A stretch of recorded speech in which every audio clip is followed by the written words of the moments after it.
આ બદમાશને જીવતી છોડવી ન જોઈએ. તેણે આપણા પર શરમ લાવી છે. મારી માનો રડવાનો અવાજ શેરીના ખૂણા સુધી સંભળાતો હતો. મારા પગલાં થીજી ગયા.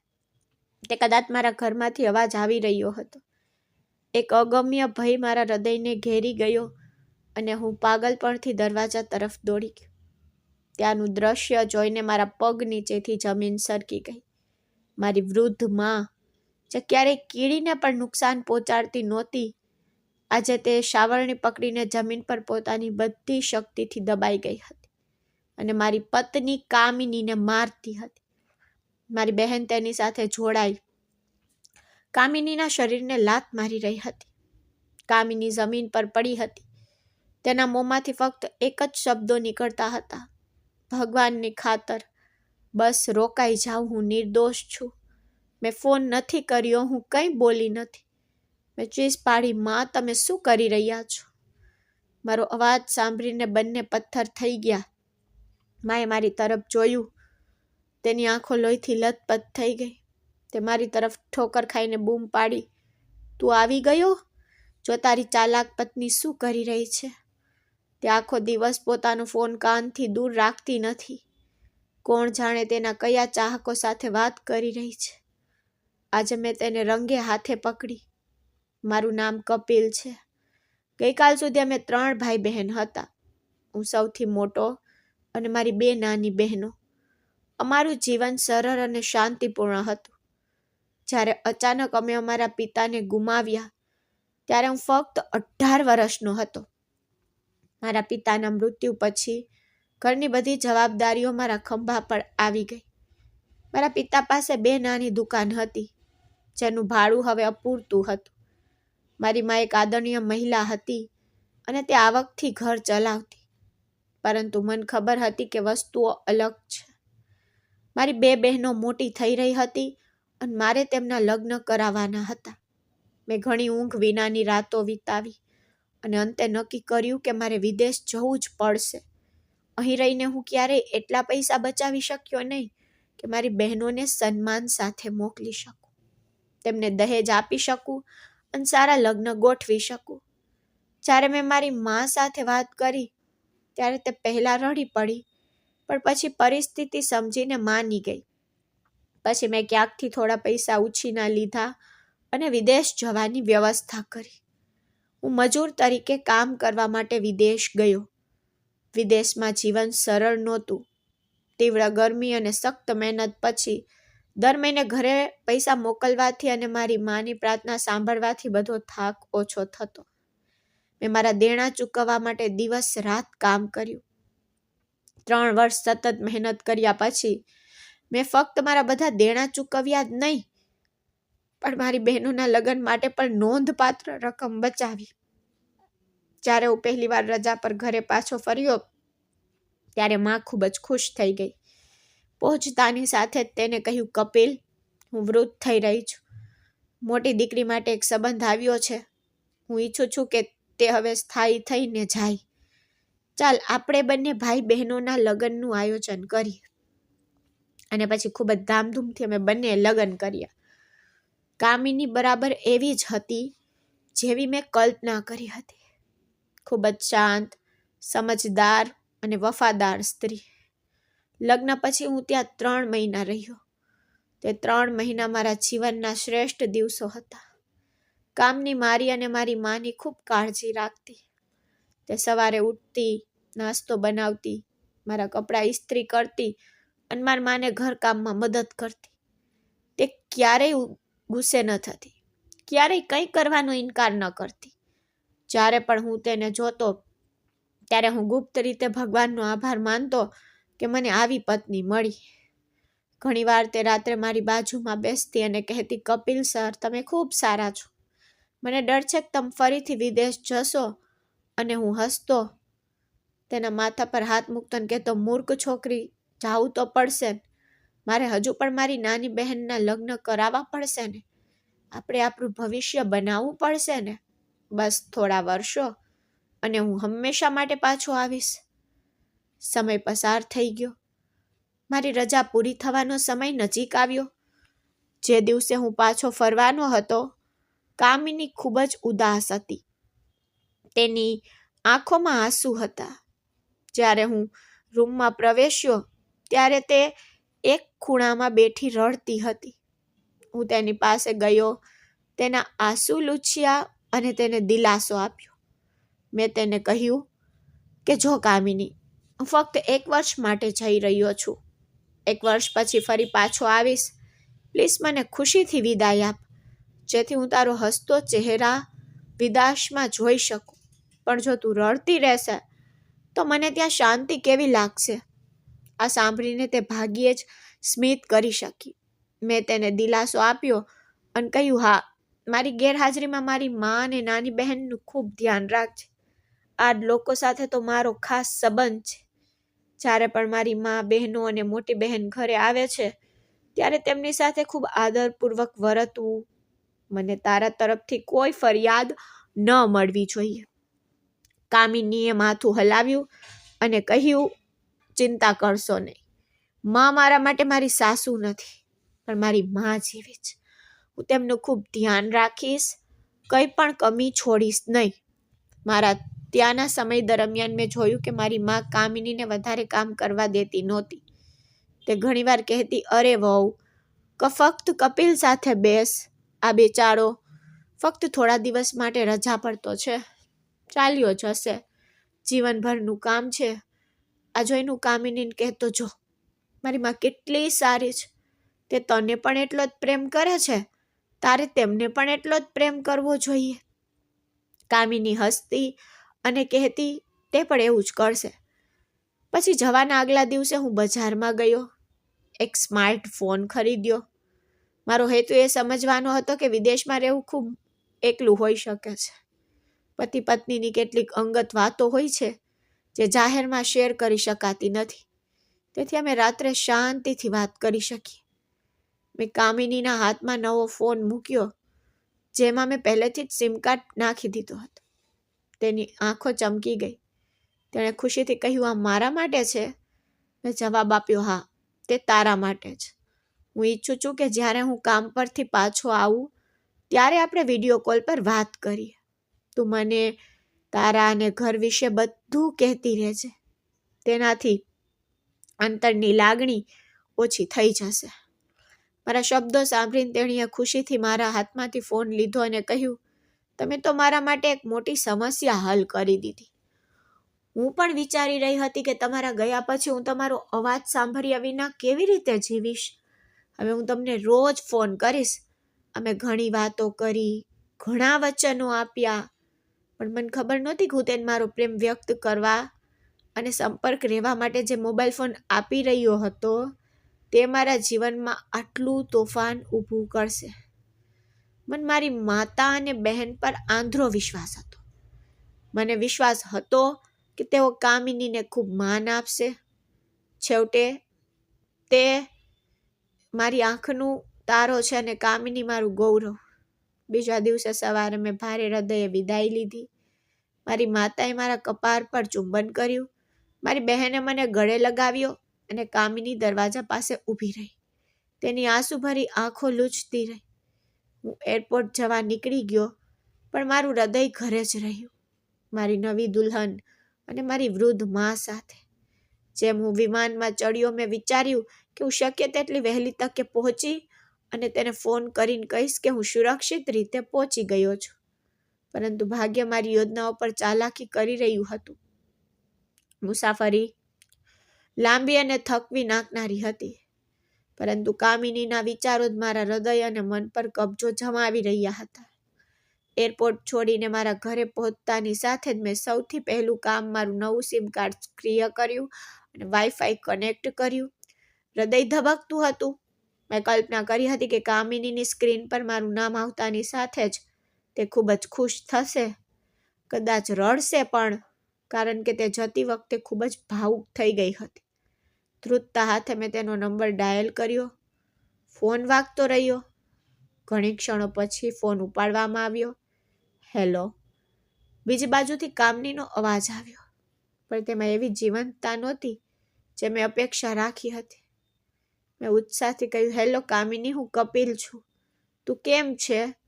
હું અહીં સુરક્ષિત રીતે પહોંચી ગયો છું. થોડી ક્ષણો માટે મૌન છવાઈ ગયું.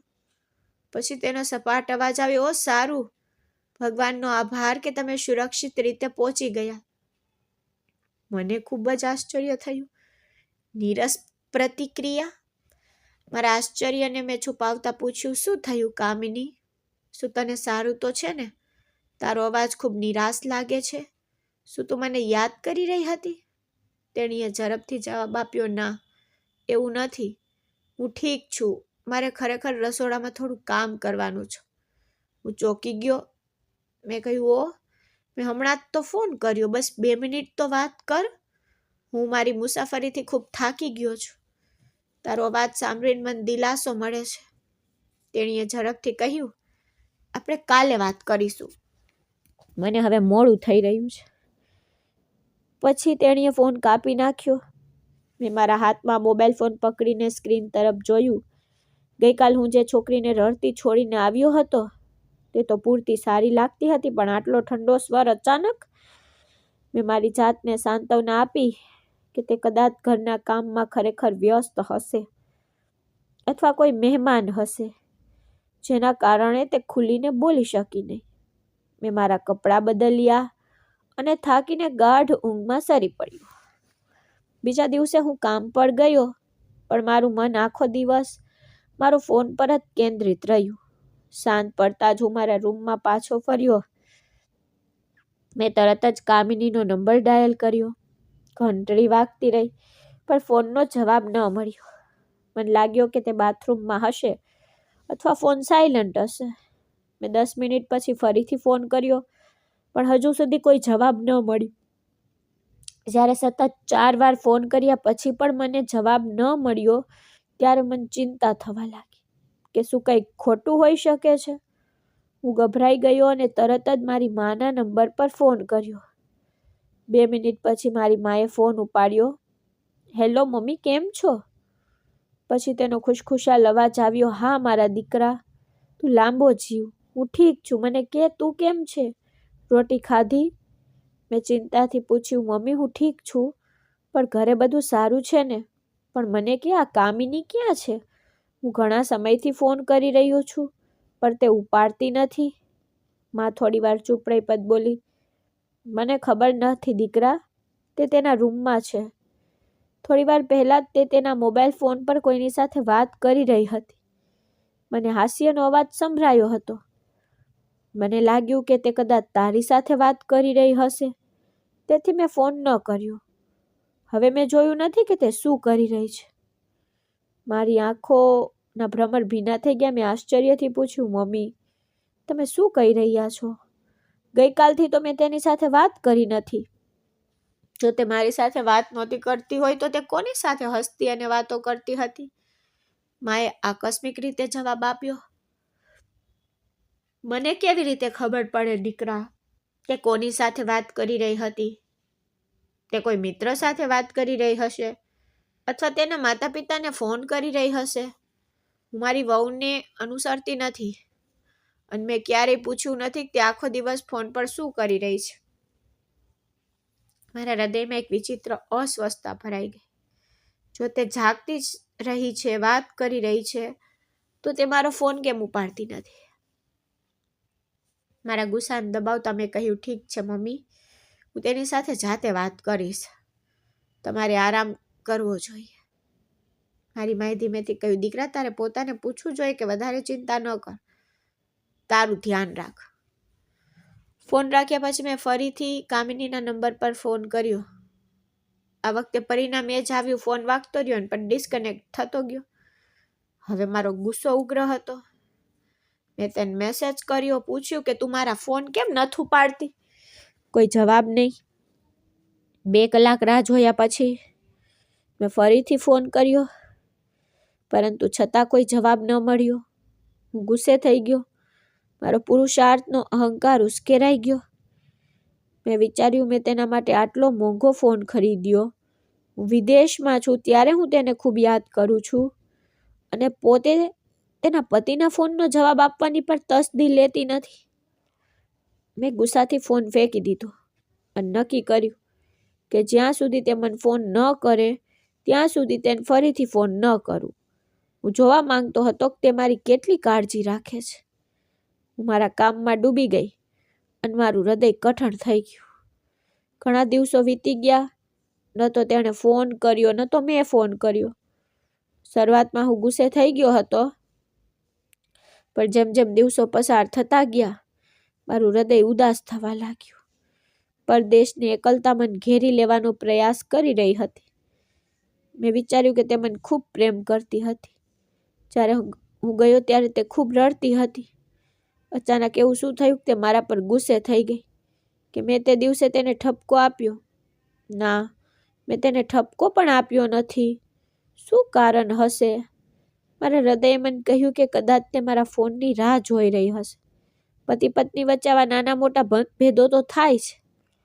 મારે પહેલાં તેને સંભાળી લેવું જોઈએ. તેના વિશે વિચારીને મેં લગભગ 1 અઠવાડિયા પછી તેને ફરીથી ફોન કર્યો. મને આશા હતી કે તે ફોન ઉપાડશે અને અમે અમારી લાગણીઓ શેર કરીશું અને શાંતિ કરીશું. પરંતુ મેં જે અવાજ સાંભળ્યો તેનાથી મારું મન ચોંકી ગયું. તમે જે નંબર ડાયલ કર્યો હતો તે હાલમાં બંધ છે. પછી ફરી પ્રયાસ કરો. મેં આશ્ચર્યથી મોબાઈલ તરફ જોયું. કામિની તેનો નંબર કેમ બંધ કરશે? તે હંમેશા તો ઘરે જ રહે છે. શું એવું બની શકે કે તેનો ફોન તૂટી ગયો હોય? મારું હૃદય થીજી ગયું. ભારે તકલીફની સ્થિતિમાં મેં મારી માને ફરીથી ફોન કર્યો. તેણીએ ફોનનો જવાબ આપતાની સાથે જ મેં તેનું સ્વાગત કર્યું અને તરત જ ચિંતાથી પૂછ્યું, માં, કામિની ક્યાં છે? હું ઘણા સમયથી તેના નંબર પર ફોન કરી રહ્યો છું, પણ તેનો ફોન બંધ આવતો રહે છે. બધું બરાબર તો છે ને? મારી માના અવાજમાં એક વિચિત્ર ઠંડક હતી. તેણીએ આશ્વાસન આપતા કહ્યું, દીકરા, તે તેના રૂમમાં છે. આખો દિવસ તેના રૂમમાંથી બહાર આવતી નથી અને માં દીકરી કામ કરીએ છીએ અને તે અંદર જ રહે છે. આ સાંભળીને મને ખૂબ જ આશ્ચર્ય થયું. મેં પૂછ્યું, માં, તમારો મતલબ શું છે? શું તે બીમાર છે? શું તમે તેને કંઈ કહ્યું છે? મારી માએ તરત જ કહ્યું, અરે ના દીકરા, અમે તેને શું કહીએ? મેં તને ક્યારેય પાણીનો ગ્લાસ ઉપાડવાનું પણ કહ્યું નથી. તે તો સૂતી રહે છે. મને લાગે છે કે તે નવી દુલ્હન છે. તેનો પતિ વિદેશ ગયો છે. કદાચ એટલા માટે તે ઉદાસ છે. તે થોડો સમય આરામ કરે તો સારું. અમે તેને કંઈ કહેતા નથી. મારું માથું ફરક્યું. મને મારી માના શબ્દો વિચિત્ર લાગ્યા. મેં કડવાશથી કહ્યું, મમ્મી, તે ક્યાં સુધી નવી દુલ્હન રહેશે? લગ્નને 6 મહિના થઈ ગયા. હવે તેને ઘરના કામમાં લગાવી દો. આખો દિવસ બંધ રહેવાથી વ્યક્તિ બીમાર પડે છે. તમારે તેને બહાર નીકળીને તમારી અને બહેનની મદદ કરવાનું કહેવું જોઈએ. મારી માએ જવાબ આપ્યો, ના દીકરા, તે શક્ય તેટલું કરશે. તેને અમે દબાણ નથી કરી શકતા. તારી બહેન અને હું બાકીનું કામ કરીએ છીએ. અમારા અંગો બરાબર છે ને? હું તને કામિની વિશે કહી રહી. જ્યારે તે પૂછ્યું કે તે ફોન કેમ ઉપાડતી નથી, કદાચ તે સૂઈ રહી છે અથવા ખરાબ મૂડમાં છે. મેં ગુસ્સામાં દાંત કચકચાવ્યા. ખરેખર કામિની વાત ન કરવા બદલ મને એટલો ગુસ્સો નહોતો. મને એ વાતની ચિંતા હતી કે તે મારો ફોન કેમ નથી ઉપાડતી.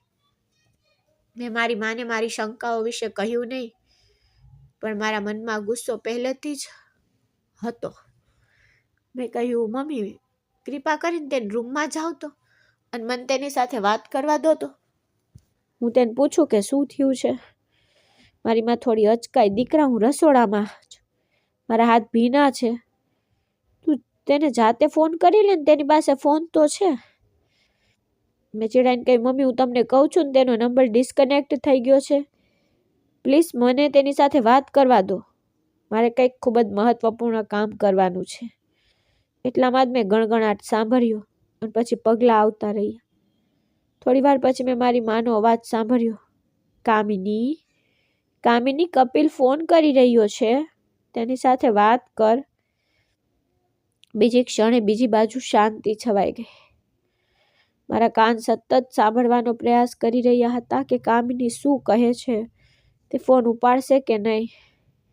પણ મને કોઈ અવાજ સંભળાયો નહીં. તેના શ્વાસનો ખરખરાટ પણ નહીં. મેં હેલો હેલો બૂમ પાડી પણ કોઈ જવાબ ન મળ્યો. પછી અચાનક મારી માનો અવાજ સંભળાયો. દીકરા, મને ખબર નથી કામિનીને શું થયું છે, તે ફોન નથી ઉપાડતી. મારું હૃદય ડૂબી ગયું. મેં પૂછ્યું, તમારો શું મતલબ છે? તે ફોન નથી ઉપાડતી? તમે તેની સામે ઊભા છો, તે શું બોલી રહી છે? મેં શાંત સ્વરે જવાબ આપ્યો, હા, હું તેના માથા પર ફોન લઈને ઊભી છું, પણ તે બોલી રહી નથી. તે ફક્ત ગુસ્સાથી મારી સામે જોઈ રહી છે. એવું લાગે છે કે તેને હું રૂમમાં આવું તે ગમતું નથી. તે તારી સાથે વાત કરવા નથી માંગતી કપિલ. એવું લાગે છે કે તમારા બંને વચ્ચે કોઈ ગંભીર નારાજગી ચાલી રહી છે, જે તમે મને કહી રહ્યા નથી. મારું આખું શરીર સળગી રહ્યું હતું. મેં કહ્યું, ના મમ્મી, એવું કંઈ નથી. અમારો કોઈ ઝઘડો નથી થયો. પ્લીઝ તેને કહો કે હું લાઈન પર છું. ફોન ઉપાડી અને વાત કરે. માએ ફરી કહ્યું, કામિની, ફોન લે, તારો પતિ ફોન પર છે. વાત કેમ નથી કરી રહી? પણ ફરી શાંતિ. માએ ફોન તેના કાન પર મૂક્યો અને કહ્યું, દીકરા, જો હું તેને વિનંતી કરી રહી હતી, પણ તે કામ કરી રહી નથી. હું ફોન તેના કાન પર જબરદસ્તી લગાવી નથી શકતી. તે ખૂબ જ વિચિત્ર વર્તન કરી રહી છે. પણ તું ચિંતા ન કર, હું તેને પછી સમજાવીશ. નિરાશા અને ગુસ્સાના મિશ્રણ સાથે મેં કહ્યું, ઠીક છે મમ્મી, બસ છોડી દો. જ્યારે તે શાંત થઈ જશે ને ત્યારે હું તેની સાથે જાતે વાત કરીશ. મેં ફોન બંધ કર્યો અને માથું પકડીને બેસી ગયો. મને સમજાયું નહીં કે કામિની આવું કેમ વર્તન કરી રહી છે. તે એટલી હઠીલી કે અસંસ્કારી તો નહોતી. તેને મા સાથે આવું વર્તન કરવું અને મારી સાથે વાત કરવાનો ઇનકાર કરવો એ મારી સમજની બહાર હતું. આ સ્થિતિમાં ઘણા દિવસો પસાર થઈ ગયા. મેં દિવસમાં ઘણી વખત તે નંબર ફોન કર્યો, પણ તે હંમેશા બંધ રહેતો. પછી કંઈક મને વધુ શંકાસ્પદ બનાવતું.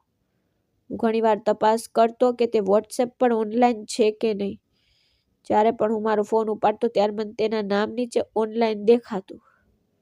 આનાથી મારું લોહી ઉકળી ઉઠતું. એનો અર્થ એ થયો કે ફોન બરાબર કામ તો કરી રહ્યો છે. ઇન્ટરનેટ કામ કરી રહ્યું હતું. તે પોતાનો મોબાઈલ ફોન પણ વાપરી રહી છે.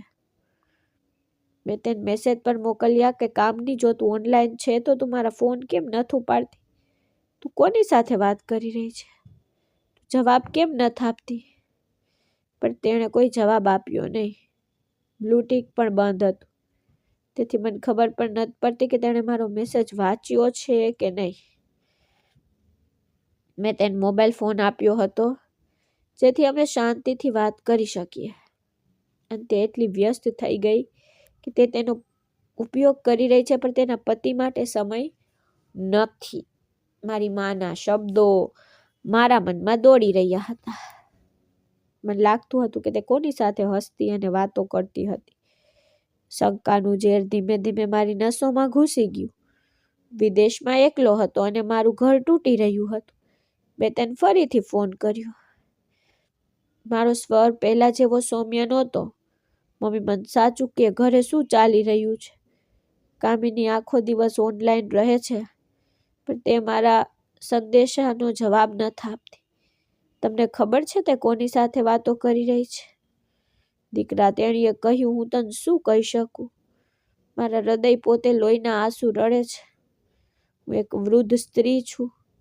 હવે હું મારી વહુની જાસૂસી તો કરી શકતી નથી. મને ફક્ત એ ખબર છે કે તે આપણા નિયંત્રણની બહાર છે. જ્યારે પણ હું કંઈક કહું ત્યારે તે એવી રીતે જવાબ આપે છે કે મને લાગે છે કે ઘરે તેના વિચારોમાં ખોવાયેલી છે. મારી મુઠ્ઠીઓ ગુસ્સાથી ભરાઈ ગઈ. કામનીનો માસૂમ ચહેરો મારી આંખો સામે ઝાંખો પડવા લાગ્યો. અને તેની જગ્યાએ મારી પીઠ પાછળ મને છેતરતી સ્ત્રીની છબી આવી ગઈ. સમય રેતીની જેમ સરકી ગયો અને કામની અને મારી વચ્ચે મૌનની દિવાલ વધુ મજબૂત બની ગઈ. મન વિદેશ ગયાને 5 મહિના થઈ ગયા હતા. શરૂઆતના દિવસોની ઝંખના હવે ગુસ્સા અને નફરતમાં ફેરવાઈ રહી હતી. હું હવે તેને રોજ ફોન કરતો નહોતો, કારણ કે મને ખબર હતી કે પરિણામ એ જ આવશે. તેનો નંબર બંધ આવશે અથવા તેના કોલનો જવાબ નહીં મળે. પણ મેં મારી નજર વોટ્સએપ પર ચોંટી રાખી, જ્યાં તેનું સ્ટેટસ ઘણીવાર ઓનલાઈન દેખાતું હતું. આ એક જ શબ્દ ઓનલાઈન પીડાદાયક હતો. એક રાત્રે મારી ધીરજ ખૂટી ગઈ.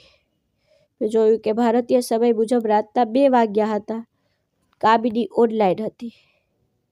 મારા મનમાં બધા પ્રકારના વિચાર દોડી રહ્યા હતા કે તે આટલી મોડી રાત્રે કોની સાથે વાત કરી રહી હતી. તે એક સરળ ગામડા છોકરી, તો આ વ્યક્તિ તેને રાત્રે કોણ જગાડી રહ્યો હતો? મેં ગુસ્સે થઈને તરત જ ઘરના લેન્ડલાઇન પર ફોન કર્યો. 1.5 કલાક બાદ મારી નાની બહેને ફોનનો જવાબ આપ્યો. તેનો અવાજ સુસ્ત હતો. હેલો, કોણ? મેં પહેલી વખત કહી, કપિલ, કૃપા કરીને મમ્મીને જગાડ. મનીષા ચોંકી ગઈ. ભાઈ, તમે આટલી મોડી રાત્રે ફોન કરી રહ્યા છો? બધું બરાબર છે ને? મમ્મી સૂઈ રહી છે, મેં બૂમ પાડી. મેં તને મમ્મીને જગાડવાનું કહ્યું ને, મારે તેની સાથે વાત કરવી છે. મનીષા ગભરાઈ ગઈ અને ફોન મૂકી દીધો અને મમ્મીને જગાડવા ગઈ. થોડી વાર પછી મમ્મીનો ગભરાયેલો અવાજ આવ્યો. હેલો, કપિલ દીકરા, શું થયું? તું ઠીક છે ને? કોઈ અકસ્માત થયો છે? મેં મારી જાતને કાબૂમાં રાખીને કહ્યું, મમ્મી, હું બિલકુલ ઠીક છું. પણ કે કામિની અત્યારે ક્યાં છે? મારી મમ્મીએ આશ્ચર્ય સાથે કહ્યું, દીકરા, રાતના 2 વાગ્યા છે, તે ક્યાં હશે? તે તેના રૂમમાં સૂતી હશે. મેં હસીને કહ્યું, તે સૂતી નથી મમ્મી, તે જાગી રહી છે. તે અત્યારે વોટ્સએપ પર ઓનલાઈન છે. મારી પોતાની આંખોથી જોઈ શકું છું. તમે જઈને જોવો કે તે કોની સાથે વાત કરી રહી છે. માણે હમણાં જ જાણવું છે. મારી મમ્મીએ કહ્યું, દીકરા, મને આટલી મોડી રાત્રે મારી વહુના રૂમમાં જવું યોગ્ય નથી લાગતું. કદાચ તેને ઊંઘ ન આવે તેથી તે મોબાઈલ ફોન જોઈ રહી હશે. મેં જીદ કરી, ના મમ્મી, તમારે હમણાં જ જવું જોઈએ. દરવાજા પર કાન રાખો અને અંદરથી કોઈ અવાજ આવે તો સાંભળો. મારી શંકા નિશ્ચિતતામાં ફેરવાઈ રહી હતી. ચાલો, હું લાઈન પર છું. મમ્મીએ ફોન ન મૂક્યો પણ પોતાની સાથે લઈ ગઈ. હું અહીં હજારો માઇલ દૂર બેઠો મારા શ્વાસ રોકીને રાહ જોઈ રહ્યો હતો. થોડી મિનિટો યુગો જેવી લાગી. પછી મમ્મીનો અવાજ આવ્યો અને તે ધ્રુત અવાજમાં બોલી, કપિલ, તું સાચો હતો. મારું હૃદય ધબકતું રહ્યું. શું થયું મમ્મી? તમે શું જોયું? મેં ધીમેથી કહ્યું, હું તેના રૂમના દરવાજાની બહાર ઊભી છું. દરવાજો બંધ છે પણ મને અંદરથી આવતા હળવા અવાજો સંભળાય છે. તે ચોક્કસ ફોન પર કોઈની સાથે વાત કરી રહી છે. અવાજ એટલો હળવો છે કે મને ખબર નથી કે તે શું કરી રહી છે, પણ હા, તે જાગી રહી છે. મારા પગ નીચેથી જમીન સરકી ગઈ. મારો ડર સાચો સાબિત થઈ રહ્યો હતો. મેં કહ્યું, મમ્મી, તમારો દરવાજો ખટખટાવવો જોઈએ અને પૂછવું જોઈએ કે આટલા મોડા સમયે તે કોની સાથે વાત કરી રહી છે. મમ્મીએ ના પાડી દીધી કે ના દીકરા, જો હું આવું કરીશ તો ઘરમાં તોફાન આવશે. તે પહેલેથી જ અમારી સાથે સીધી વાત તો કરતી નથી. જો વચ્ચે પડીશ તો કોણ જાણે શું કરશે. કાલે તે મારા પર દોષ મૂકશે કે સાસુ મને સુવા પણ નથી દેતી. અનુ ઘરની શાંતિ બગાડવા નથી માંગતી. તું આવ ને ત્યારે તું જ તેની સાથે વ્યવહાર કરજે. મેં લાચારીથી કહ્યું, મમ્મી, તમે તેનાથી આટલા કેમ ડરો છો? તે મારી પત્ની છે, તમારી વહુ છે. તમને એને રોકવાનો અધિકાર છે. એ મારા સન્માનનો પ્રશ્ન છે. તેને કહ્યું, દીકરા, હું મારા સન્માન માટે ચૂપ છું, પણ જો પડોશમાં અફવાઓ ફેલાઈ જાય કે કપિલની પત્ની આવું વર્તન કરી રહી છે તો તારી બહેન માટે કોણ સંબંધ લઈને આવશે? હું કડવી ગોળી ગળી રહી છું અને ચૂપ રહીશ. ચિંતા ના કર, હું સવારે તેને પૂછીશ કે ગઈ રાત્રે તે કોની સાથે વાત કરી રહી હતી. મેં ફોન કાપી નાખ્યો. મારી બધી શક્તિથી દિવાલ પર મુક્કો માર્યો. મારા હાથમાંથી લોહી નીકળવા લાગ્યું, પણ મને દુખાવો નહોતો થયો. દુખાવો તો મારા દિલમાં હતો, જે ફાટી ગયો હતો. જે સ્ત્રીને હું ઘરે લાવ્યો હતો તે ખૂબ જ સારી છે એવું વિચારીને, પણ તે ખૂબ જ ડ્રામા ક્વીન બનશે. મેં મારા પ્રેમને જે મોબાઈલ ફોન આપ્યો હતો તે હવે છરીની જેમ મારી છાતીમાં ઘૂસી ગયો હતો. બીજા દિવસે સવારે હું કામ પર ગયો તો મારો ચહેરો સૂજેલો હતો. અને મારી આંખો લાલ હતી. હું આખો દિવસ કામ કરતો હતો. બપોરે મેં મનીષાને ફોન કર્યો. હું જાણવા માંગતો હતો કે તે સવારે શું થયું. મનીષાએ ફોન ઉપાડ્યો. મેં તેને સીધું પૂછ્યું, મનીષા, મમ્મીએ કામિનીને પૂછ્યું કે તે ગઈકાલે રાત્રે કોની સાથે વાત કરી રહી હતી? મનીષાએ ગભરાયેલા અવાજમાં જવાબ આપ્યો, હા. મમ્મીએ નાસ્તાના ટેબલ પર પૂછ્યું હતું. તો શું થયું? મેં અધીરાઈથી પૂછ્યું. મનીષાએ જવાબ આપ્યો, ભાઈ, તે મમ્મી પર હુમલો કરી રહી હતી. કેવા લાગી, તમે મને પૂછનાર કોણ છો? આ મારો ફોન છે, મારી પસંદગી. હું જેની સાથે ઈચ્છું તેની સાથે વાત કરું. મારા જાસૂસ ન બનો. પણ નાસ્તો ખાધા વિના તે પગ પછાડીને તેના રૂમમાં પાછી ચાલી ગઈ. બિચારી મમ્મી તો રડવા લાગી કે તેની વવે બધાની સામે તેનું અપમાન કર્યું.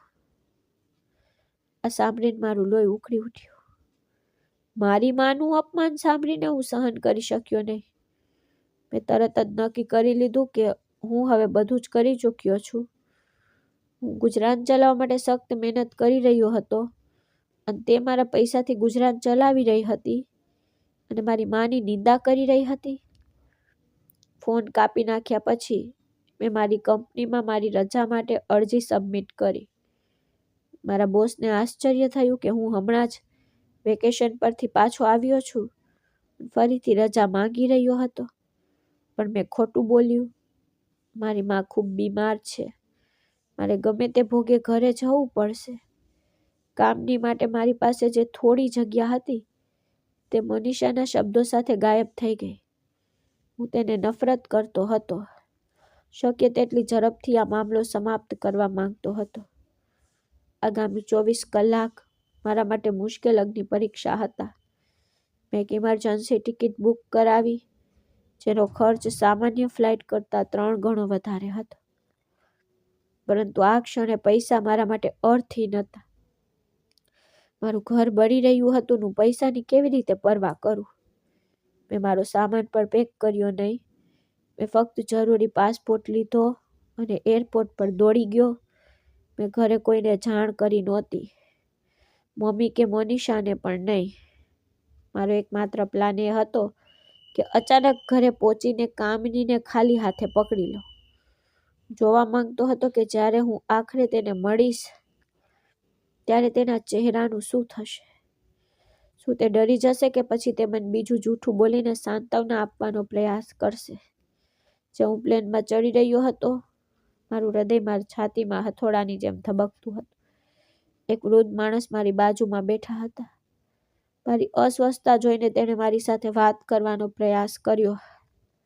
દીકરા, બધું બરાબર છે ને? તું ખૂબ જ ચિંતિત દેખાય છે. તારો ચહેરો ફીકો પડી ગયો છે. મુશ્કેલીથી મેં મારી સાતને શાંત કરી જવાબ આપ્યો.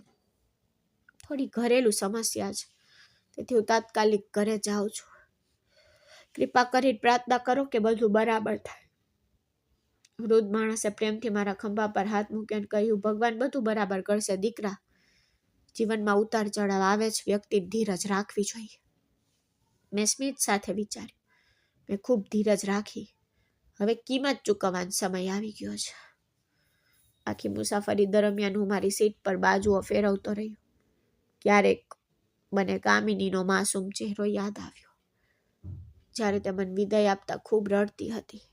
ક્યારેક મારા માનો આંસુથી ભરેલો ચહેરો, તેની પુત્રવધૂની અસભ્યતા વિશે ફરિયાદ કરતો.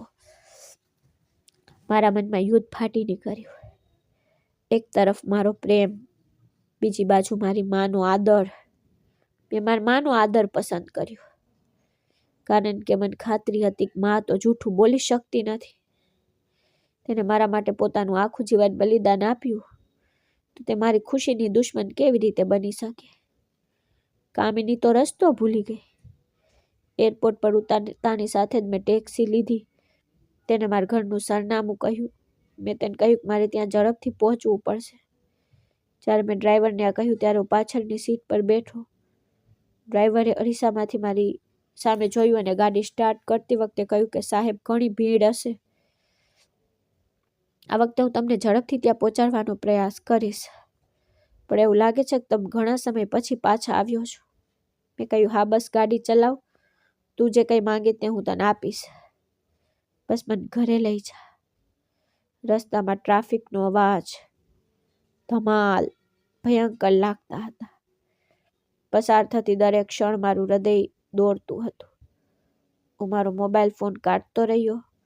કામિનીનો નંબર હજુ પણ બંધ હતો.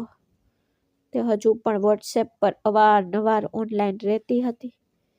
મારું લોહી ધબકવા લાગ્યું. મનમાં વિચાર્યું, બસ થોડી વાર પછી કામિની, તારી આ સ્વતંત્રતા અને નાટક કાયમ માટે સમાપ્ત. આજે હું ને ભૂસાથી અલગ કરવાની ખાતરી કરી જ નાખું. ટેક્સી અમારી વસાહતમાં પ્રવેશી. શેરીઓમાં એ જ દ્રશ્ય હતું, પરંતુ આજે બધું વિચિત્ર અને ભયાનક લાગ્યું. જાણે હવામાં કોઈ કાવતરું ઘૂમી રહ્યું હોય. જેવો ટેક્સી અમારી શેરીના વળાંક પર પહોંચી, મેં એક વિચિત્ર ધમાલ જોઈ. ડ્રાઈવરે ગાડી ધીમી કરી અને કહ્યું, સાહેબ, આગળ ઘણો ટ્રાફિક છે. કોઈ અકસ્માત થયો હશે અથવા કદાચ કોઈ ઝઘડો થયો હશે. ગાડી આગળ નથી વધી શકતી. મેં ચોંકીને આગળ જોયું તો મારા ઘરની બહાર ખરેખર લોકોનો ટોળો હતો. પાડોશમાંથી પુરુષો, સ્ત્રીઓ અને બાળકો ભેગા થઈ ગયા હતા. એક વિચિત્ર અવાજ વધી રહ્યો હતો. મારું હૃદય મારા ગળા સુધી પહોંચ્યું. ગાડી રોક, મેં બૂમ પાડી અને ડ્રાઈવરે બ્રેક મારી. મેં મારું પાકીટ કાઢ્યું. તેના પર કેટલી ગણી ન શકાય તેવી નોટો ફેંકી અને પછી મારી બેગ પાછળ મૂકીને બહાર કૂદી ગયો. સાહેબ, તમારો સામાન. ડ્રાઈવરે પાછળથી બૂમ પાડી, પણ મને કંઈ સંભળાયું નહીં. મારા કાનમાં ફક્ત મારા ઘરમાંથી આવતી ચીસો અને રડવાનો અવાજ સંભળાયો. ભીડમાંથી પસાર થઈને પાગલની જેમ દોડી ગયો. મન જોઈને લોકો હળવેથી બોલવા લાગ્યા, અરે કપિલ આવી ગયો છે, કપિલ આવી ગયો છે. હવે શું થવાનું છે? મેં કોઈનું સાંભળ્યું નહીં. હું સીધો મારા ઘરના ગેટની અંદર ગયો. સામેનું દ્રશ્ય જોઈને મારા પગ થીજી ગયા અને મારો શ્વાસ બંધ થઈ ગયો. તે એક એવું દ્રશ્ય હતું જેને મેં ક્યારેય કલ્પના પણ નહોતી કરી. મારી સામે મારી વૃદ્ધ માં હતી, જેના પગ નીચે હું સ્વર્ગ શોધતો હતો. તે ક્ષણે તે ઝેરની દેવી જેવી હતી. તેના હાથમાં સાવરણી હતી અને તે મારી પત્ની કામિનીને, જે જમીન પર પડેલી હતી, તેની બધી શક્તિથી મારતી હતી. મારી બહેન મનીષા તેની સાથે જોડાઈને કામિનીના પેટ પર લાત મારી રહી હતી. કામિની જમીન પર પડી હતી. તેના કપડાં ધૂળથી ઢંકાયેલા હતા. તેનો ચહેરો આંસુ અને કાદવથી લથપથ હતો. તે પીડાથી તરપતી હતી અને વારંવાર હાથ જોડીને વિનંતી કરતી હતી, ભગવાનની ખાતર રોકાઈ જાઓ. હું નિર્દોષ છું. મેં કોઈને ફોન નથી કર્યો. ભગવાનની ખાતર કૃપા કરીને મને ન મારો. આ દ્રશ્ય જોઈને મારા મગજ તૂટવા લાગી. સંપૂર્ણપણે સદબદ થઈ ગયો. મેં મારી બધી શક્તિથી બૂમ પાડી, માં, તમે શું કરી રહ્યા છો? ભગવાનથી ડરો છું, તમે તેને મારી નાખશો. મારો અવાજ વીજળીની જેમ ટાટક્યો. તે બંને ચોંકી ગયા. માનો હાથ હવામાં થીજી ગયો. તેણે ફરીને મારી તરફ જોયું. તેની આંખોમાં ભય અને ગુસ્સો હજુ પણ નાચતો હતો. મને અચાનક પોતાની સામે જોઈને તે પહેલા તો પથ્થર બની ગઈ, પછી લગભગ પડી જતી. તે મારી તરફ દોડી.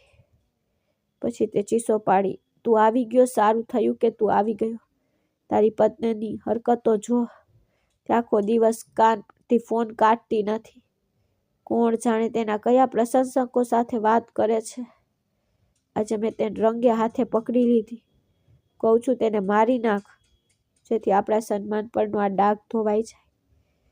મેં મારી માના શબ્દો સાંભળ્યા અને અવગણ્યા, કારણ કે મારી નજર કામિની પર ટકેલી હતી. તે જમીન પર પડી હતી, પીડાથી તડપતી હતી. તેણે બંને હાથથી તેનું પેટ પકડ્યું હતું. તેની પાસે ગયો, તેને હલાવી. કામિનીએ મારી તરફ જોયું. તેની આંખો ઓળખાણ અને ડરથી ચમકી. તેણે ધ્રુજતા હાથથી કંઈક કહેવાનો પ્રયાસ કર્યો, પરંતુ પીડા એટલી તીવ્ર હતી કે તે બોલી શકી નહીં. અચાનક મારી નજર તેના કપડા પર પડી, જ્યાં લાલ રંગ ઝડપથી ફેલાઈ રહ્યો હતો. લોહી? આ લોહી ક્યાંથી આવી રહ્યું છે? મારું હૃદય ડૂબી ગયું. મેં ગભરાટમાં મારી મા તરફ જોયું. મમ્મી, આ શું કર્યું? તેને લોહી વહે છે. મારી મા નિર્દયતાથી દૂર થઈ ગઈ. તે તો એક નાટક કરી રહી છે. તે તેના પતિને જોઈને સહાનુભૂતિ મેળવવા માંગે છે. તેને કંઈ થયું નથી. ફક્ત એક નાની ઈજા છે. તેને ફરીથી શાંત થવામાં મદદ કરશે. પણ મને ખબર હતી કે તે નાટક નહોતું. કામનીનો ચહેરો પીડાથી લાલ થઈ ગયો હતો અને તે પીડાથી રડી રહી હતી. તેની સ્થિતિ જોઈને મારા મનમાં તેના માટે નફરતની દિવાલ તૂટી ગઈ. તે દોષિત હતી નહીં કે તે પછી નક્કી થશે. હમણાં તેનો જીવ બચાવવો મહત્વપૂર્ણ હતો. એક ક્ષણ પર બગાડ્યા વિના મેં કામનીને મારા હાથમાં ઉપાડી. મનીષા આગળ વધી અને મને રોકવાનો પ્રયાસ કર્યો. ભાઈ, તમે તેને ક્યાં લઈ જઈ રહ્યા છો? તે ખૂબ જ જૂઠી છે. તે તમને ફરીથી મૂર્ખ બનાવી રહી છે. તેને અહીં મરવા દો. મેં મનીષાને રસ્તા પરથી ધક્કો મારીને ગર્જના કરી. મારા રસ્તા પરથી દૂર જા. જો તેને કંઈ થયું તો હું તમને બધાને માફ નહીં કરું. તેને ઉપાડીને શેરીમાં દોરી ગયો. મારો ટેક્સી ડ્રાઈવર કદાચ હજી ગયો નહોતો અથવા ભીડમાં ફસાઈ ગયો હતો. મેં તેને બૂમ પાડી અને કામનીને પાછળ બેસાડી. જલ્દી કર, આપણે હોસ્પિટલ જઈ રહ્યા છીએ, મેં ડ્રાઈવરને કહ્યું. અમે હોસ્પિટલ પહોંચ્યા ત્યાં સુધીમાં કામની સંપૂર્ણપણે બેભાન થઈ ગઈ હતી. ડૉક્ટર અને નર્સ તેને સ્ટ્રેચર પર બેસાડીને ઇમરજન્સી વોર્ડમાં લઈ ગયા. હું પાગલની જેમ રસ્તા પર ચાલવા લાગ્યો. મારા કપડાં કામિનીના લોહીથી રંગાયેલા હતા.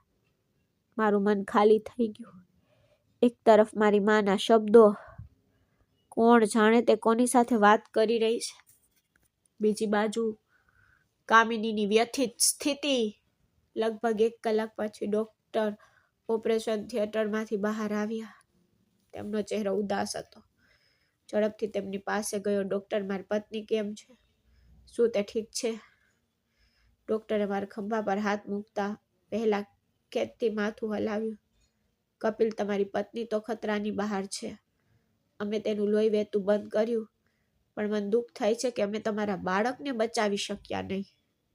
તેને કદાચ પેટમાં ઈજા થઈ હશે, જેના કારણે ગર્ભાવસ્થા ગુમાવી દીધી. ડૉક્ટરના શબ્દો સાંભળીને મને લાગ્યું કે કોઈ અમારા માથા પર હથોડી મારી. કયું બાળક? હું ભાગ્યે તો એક શબ્દ પણ બોલી શક્યો. મારી પત્ની ગર્ભવતી હતી. ડૉક્ટરે આશ્ચર્યથી મારી સામે જોયું.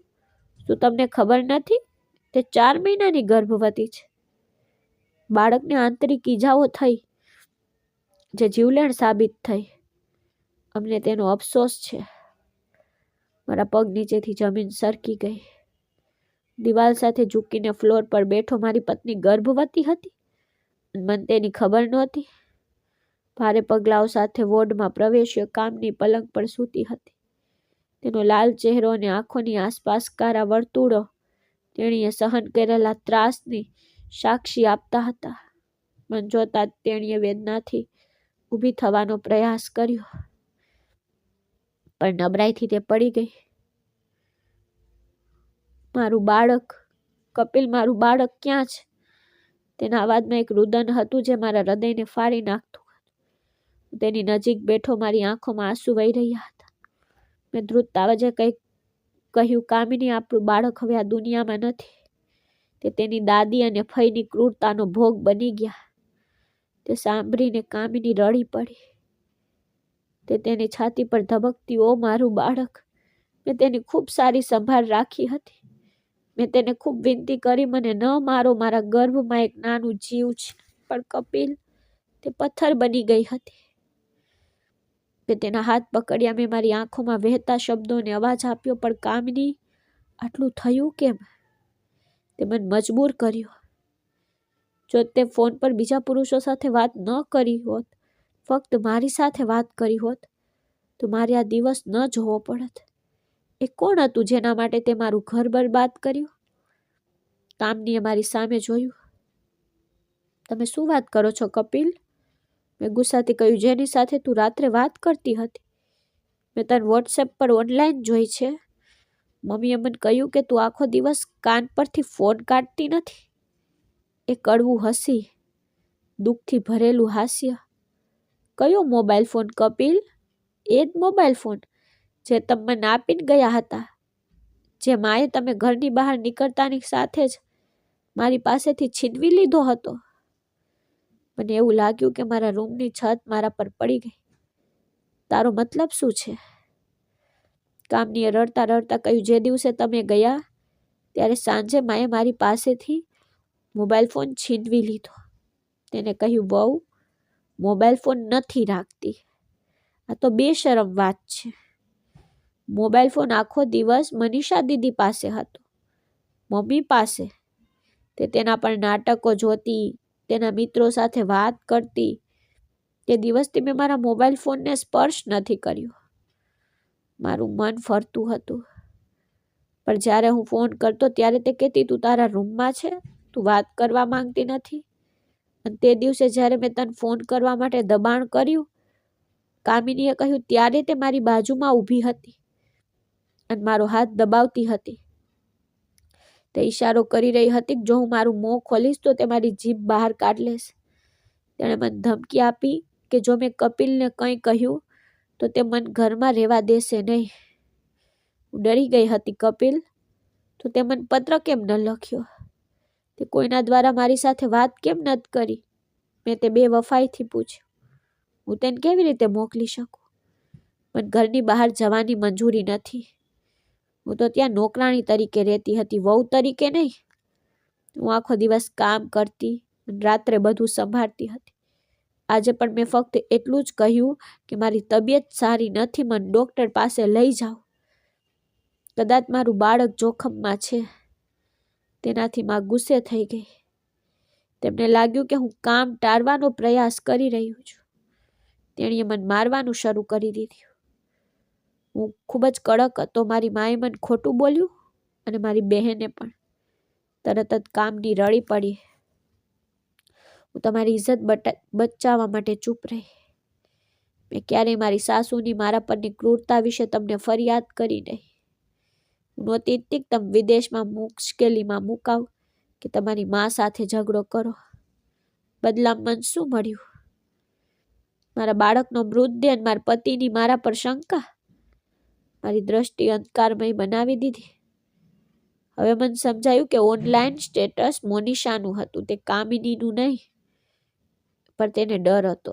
મારી માએ જાણી જોઈને તેને મારી સાથે વાત કરતા રોકી હતી. પણ કેમ?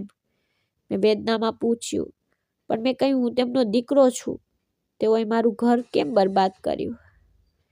કામિનીએ મારી તરફ જોતા કહ્યું, કારણ કે તેઓ વિચારતા હતા કે મેં આવીને તેમના દીકરાને તેમની પાસેથી છીનવી લીધો.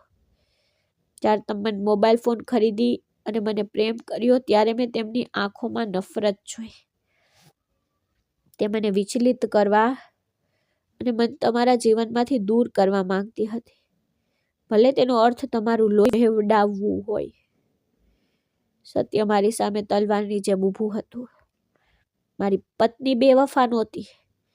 તેની પર તો અત્યાચાર ગુજારવામાં આવ્યો હતો. અને મારી માના પ્રેમથી એટલો આંધળો થઈ ગયો હતો કે મેં મારી પત્નીનું મૌન પણ સાંભળ્યું નહીં. મેં તેની સાથે એકલા વાત કરવાનો પ્રયાસ પણ કર્યો નહીં. મેં ફક્ત મારી માએ મને આપેલા અહેવાલ પર વિશ્વાસ કર્યો. હું હવે ત્યાં વધુ સમય રહી શકતો નહોતો.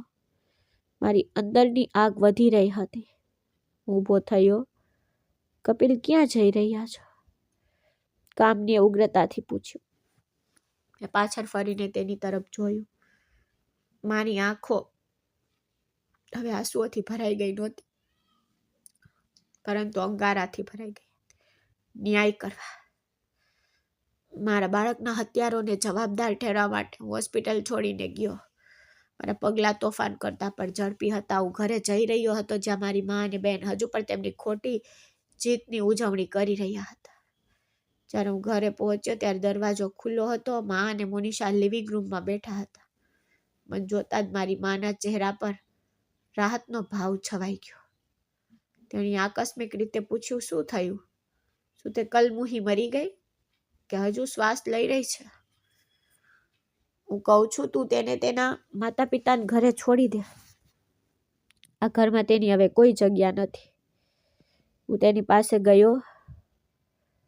મારો હાથ લંબાવ્યો અને કડકાઈથી કહ્યું, મેં કામનીને આપેલો મોબાઈલ ફોન મને આપો તો. માં ચોંકી ગઈ. કયો મોબાઈલ ફોન?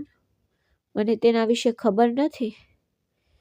ચીસ પાડી માં, જૂઠું ના બોલો, મને બધું ખબર છે. તે મોબાઈલ ફોન તમારી પાસે છે કે મોનિશા પાસે? તેને બહાર કાઢો ને તારું ઘરમાં તપાસ કરીશ. મોનિશા ગભરાઈ ગઈ અને શાંતિથી તેના દુપટ્ટા નીચેથી મોબાઈલ ફોન કાઢીને પલંગ પર મૂક્યો. મેં મોબાઈલ ફોન ઉપાડ્યો અને તેની ગેલેરી ખોલી. ત્યાં મોનિશાના ઘણા ફોટા અને વિડીયો હતા. મોનિશાના નંબર પર વોટ્સએપ ચાલી રહ્યું હતું. મેં મારી માં સામે મોબાઈલ ફોન લહેરાવ્યો. તો આ તમારું સત્ય છે. તમે મને કહ્યું હતું કે કામિની બીજા પુરુષો સાથે વાત કરે છે, પણ આ મોનિશા મોબાઈલ ફોનનો ઉપયોગ કરે છે. તમે મને ખોટું કહ્યું. તમે મારી પત્ની પર આરોપ લગાવ્યો અને મને મારા બાળકનો ખૂની બનાવ્યો. મારી માં બીજો કોઈ રસ્તો ન જોઈને રડી પડી. હા, મેં આ બધું કર્યું કારણ કે તે તને મારાથી છીનવી રહી હતી. તે આખો દિવસ તેના ગુણગાનમાં ગામમાં વિતાવ્યો. હું તારી માં છું કપિલ. તારા દિલ પર રાજ કરતી બીજી સ્ત્રી હું સહન નથી કરી શકતી.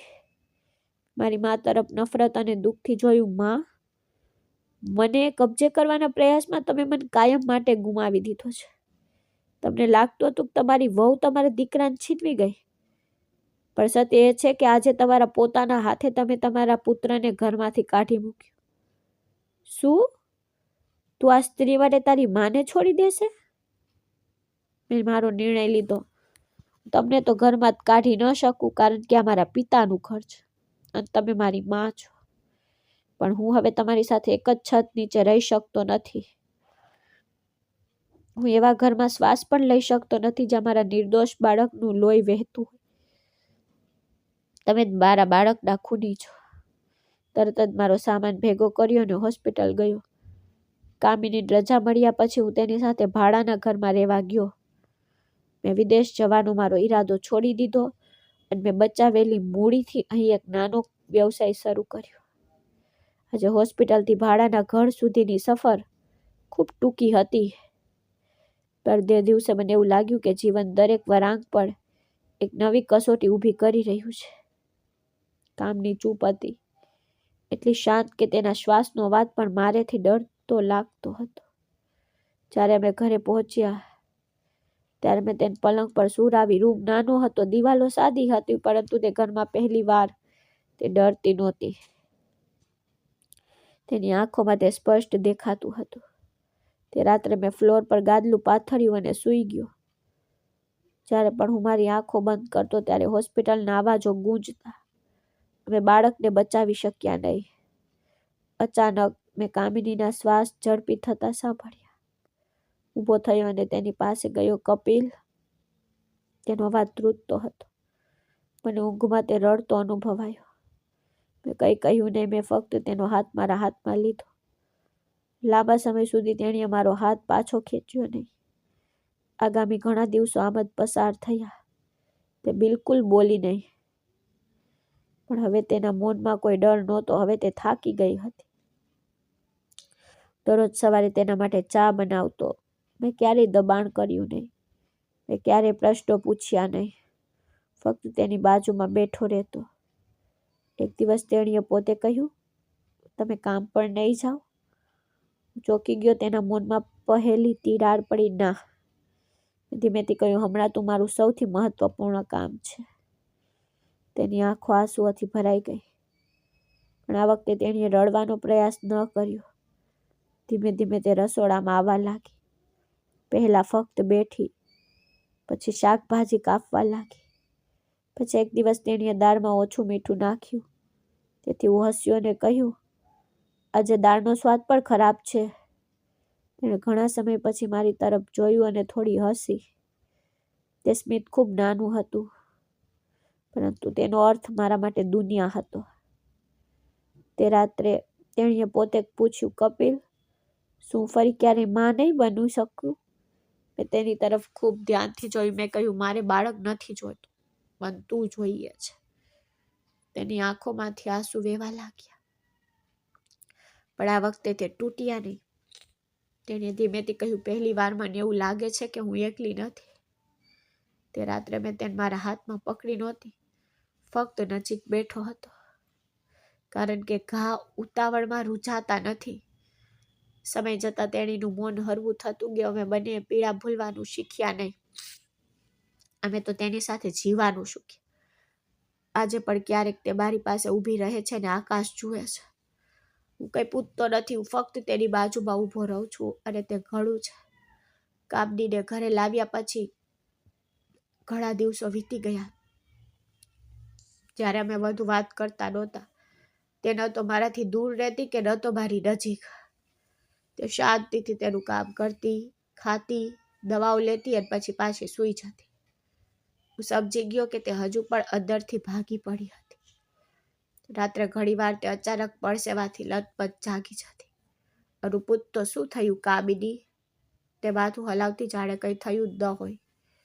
જ્યારે તે ના પાડતી ત્યારે હું તેના પર દબાણ કરતો નહીં, કારણ કે ઘણા બધા પ્રશ્નો ઘા ફરી ખોલે છે.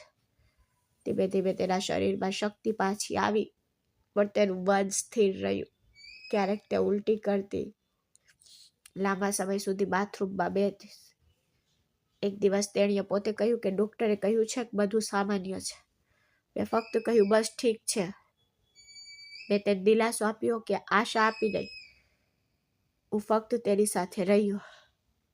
પછી 3 મહિના પછી તે પહેલી વાર તેના માતા પિતાના ઘરે ગઈ, સંપૂર્ણપણે એકલી. તે સાંજે સૂજી ગયેલી આંખો સાથે પાછી આવી. મેં પૂછ્યું નહીં કે શું થયું, પરંતુ તેણીએ ફક્ત કહ્યું કે મને હવે ત્યાં રહેવાનું મન નથી થતું. તેથી હું સમજી ગયો કે તે જગ્યા નથી પણ યાદો હતી. એક દિવસ શાકભાજી કાપતી વખતે છરી તેના હાથમાંથી સરકી ગઈ. જેના કારણે થોડો ઘા થયો. તે ગભરાઈ ગઈ. તેનો હાથ ધ્રુજવા લાગ્યો. મેં તેનો હાથ પકડ્યો, તેને પાણીથી ધોયો, પછી તેના પર પાટો બાંધ્યો. તે ચૂપચાપ જોતી રહી. પછી અચાનક તેણીએ કહ્યું, જો તમે તે દિવસે થોડા વહેલા આવ્યા હોત. પરંતુ તેણીએ તેનું વાક્ય પૂરું ન કર્યું. મેં તેણીએ કહ્યું કે મારે મોડું ન થવું જોઈતું હતું. તેણીએ મારી તરફ જોયું પણ જવાબ આપ્યો નહીં. તે દિવસ પછી તે થોડી ખુલી ગઈ. ફક્ત જરૂર પડે. ક્યારેક તે મને પૂછતી, હું થાકી ગયો છું, અથવા શું તમારા માટે ચા બનાવું? આ નાની નાની વાતો હતી, પણ અમારા માટે મોટી વાતો હતી. ધીમે ધીમે લોકોએ પૂછવાનું બંધ કરી દીધું કે ક્યારે બાળક થવાના છે. કદાચ તેઓ સમજી ગયા હતા, કદાચ તેમને કોઈ પરવા નહોતી. કામિની હજી પણ બાળકોથી દૂર રહે છે. તેમને પોતાના હાથમાં રાખતી નથી. તે ફક્ત દૂરથી જુએ છે. અને હું ક્યારેય તેને દબાણ નથી કરતો. અમે જાણીએ છીએ કે કેટલીક વસ્તુઓ પાછી આપી શકાતી નથી. આજે પણ ક્યારેક તે રાત્રે પલટી જાય છે અને અચાનક અટકી જાય છે. મને ખબર છે કે તે જાગી ગઈ છે. હું તેનો હાથ પકડી લઉં છું. તે તેને પાછો ખેંચતી નથી. બસ આટલું ઘણું છે.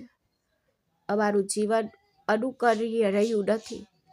સંબંધો ફક્ત નામ અને જવાબદારીઓ વિશે નથી. તેમને જાળવવા માટે પણ સાંભળવાની હિંમતની જરૂર પડે છે. લોકો ઘણીવાર સ્ત્રીના મૌનને બેવફાઈ અથવા ઉદાસીનતા સમજી લે છે, જ્યારે વાસ્તવમાં તે મૌન ભય, લાચારી અને સંજોગોનું ઉત્પાદન છે. જે માણસ સત્ય જાણ્યા વિના બીજા પર આંધળો વિશ્વાસ કરે, તે અજાણતા પોતાના ઘરનો પાયો હચમચાવી નાખે છે. શંકા, અફવા, અધૂરી માહિતી સંબંધને ખતમ કરી રાખે છે. અને સત્ય બહાર આવે ત્યાં સુધીમાં ઘણું બધું ખોવાઈ ગયું હોય છે. સંબંધોને બચાવવા માટે વસ્તુઓને દબાવી ન જોઈએ. આપણે મૌનને સમજવાનો પ્રયાસ કરવો જોઈએ. અને કોઈ પણ આરોપ લગાવતા પહેલા માનવતા તરફ જોવું જોઈએ. કારણ કે ક્યારેક એક નાની ભૂલ સ્ત્રીનું આખું જીવન અને એક નિર્દોષનું જીવન છીનવી શકે છે. મિત્રો, મને આશા છે કે તમને અમારી વાર્તા ગમી હશે. જો તમને વાર્તા ગમી હોય તો કૃપા કરીને વિડીયોને લાઈક, જો તમે ચેનલ પર નવા છો તો ચેનલને સબસ્ક્રાઈબ અને આગામી અપડેટ મેળવવા માટે નોટિફિકેશન બેલને જરૂરથી દબાવો. ધન્યવાદ.